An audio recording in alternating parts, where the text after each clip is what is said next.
කරගත්ත ඔයාලා ඉතින් වෙනද වගේම ඔයා අදත් මගේ channel එකට සාදරයෙන් පිළිගන්නවා. ඔන්න ඉතින් එක්කෙනෙක් මට කමෙන්ට් එකක් දාලා තිබුණා ඔස්කා මාළුත් එක්ක එකට හදන්න පුළුවන් කියන ටැග් මේට්ස් මාළු ගැන වීඩියෝ එකක් ගෙන කියලා. ඔන්න ඉතින් එයා වෙනුවෙන්ම මම වීඩියෝ එක ගෙනාවා. අපි බලමු අද මේ ඔස්කා මාළුත් එක්ක එකට හදන්න පුළුවන් මාළු ಜಾති කවුද කියලා. එතන කිව්වොත් ඔස්කා මාළුව කියන්නේ ඔයාලා දන්නා මෝස්ටර් මාළු ಜಾති. ඉතින් මෝස්ටර් මාළු ಜಾතිත් එක්ක එකට හදන්න පුළුවන් මාළු ಜಾති ඉන්නවා. ඔයාලා හිතයි දැන් සාමාන්‍ය මෝස්ටර් මාළු හදන්න පුළුවන් කියලා. ඒත් සාමාන්‍ය සමහර මෝස්ටර් මාළු හදන්න බෑ.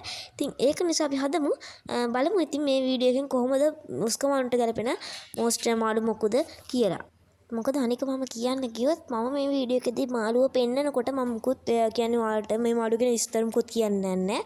මොකක් හරි මියුසික් එකක් දාලා මාළුව වර්ග කීපය ගැන ඔයාලට පෙන්නනවා. ඉතින් වීඩියෝ එක හොඳයි නම් මම පෙර පරිදිම කියනවා අනිවාර්යයෙන් අපේ channel එක subscribe කරන්න. ඉතින් subscribers 200ට උන් ළඟයි.